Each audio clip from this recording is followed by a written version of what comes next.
I'm Amanda Hayes-Fugit, and I'm a pelvic physical therapist with Pelvic Forward.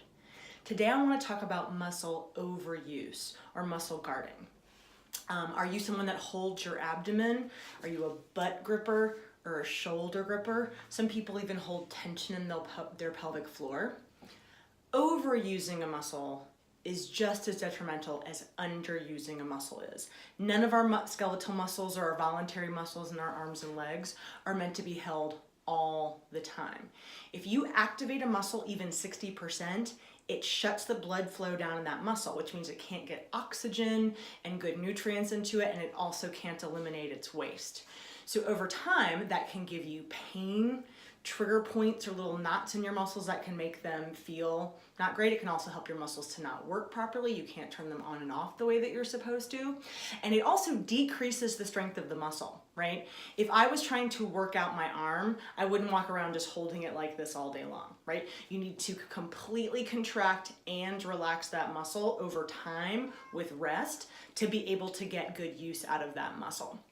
So if you're someone that holds their abdomen, maybe you were told as a child, that would increase your posture, or you don't like the way that part of your body looks, that can give your abdomen and your core over time problems, right? So if it was me, if I stand here and I just completely relax this area, I am kind of hanging on my joints to help hold up my posture, right? But if I even turn these muscles on 15, 20%, through both my abdomen, my low back, and into my shoulder blades, that helps me to hold good posture. So this idea that we need to hold this really intense contraction, or that I think some people have gotten the message that a good way to kind of strengthen this area is to do that all day long. And that's, again, suboptimal for what these muscles need to do. Now, some people find that a little bit confusing.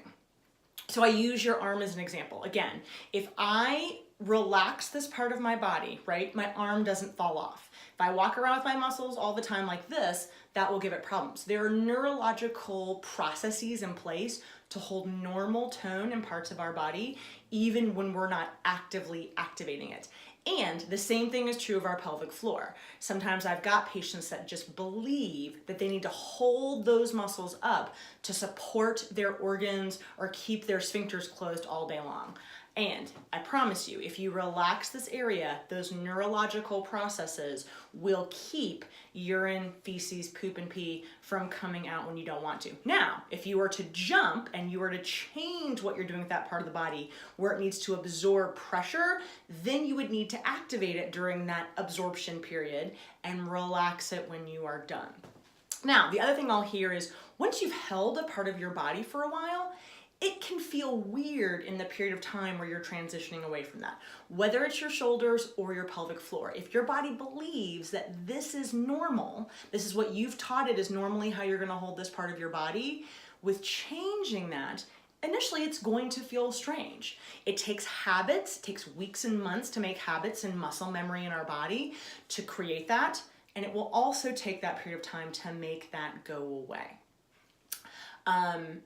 Now, thinking about this about every hour or strategies to help remind you, say every time you pass a mirror, you're gonna be aware of that part of your body that you tend to hold, whatever that is, and focus for a couple of seconds on relaxing it so that weeks into that process, you can make a change to it. But one day of improving your posture or one day of changing how you hold your body will not sustain over time, okay? So for more information on this and other pelvic floor issues, please check out my website, pelvicforward.com, or email me at Amanda@pelvicforward. Thanks so much for watching.